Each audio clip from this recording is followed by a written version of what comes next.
पाकिस्तान तो हार हिंदू इंतहा पसंदा नूं हज़म नहीं हो रही ते हिंदू इंतहा पसंदा ने पाकिस्तान तो हारन दा ਜ਼ਿੰਮੇਦਾਰ मुसलमान क्रिकेटर मुहम्मद शामी नूं करार दे दिता है ते मुहम्मद शामी दे खिलाफ सोशल मीडिया दे उत्ते मुहिम चलाई जा रही है जिहदे विच मुसलमान क्रिकेटर मुहम्मद शामी नूं पाकिस्तान दा जसूस करार दे के इंडियन टीम चों कड्ढण दे मुतालबात कीते जा रहे ने ते दूसरी तरफ इंडिया दे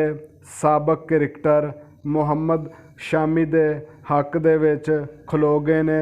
ते उन्हां ने मुहम्मद शामी नूं मुहिब्बे वतन करार दिता है ते उन्हां ने कहा जी असी मुहम्मद शामी दी सपोर्ट करांगे ते मुहम्मद शामी जिहड़ा है वो इंडिया दा बहुत अच्छा बॉलर है।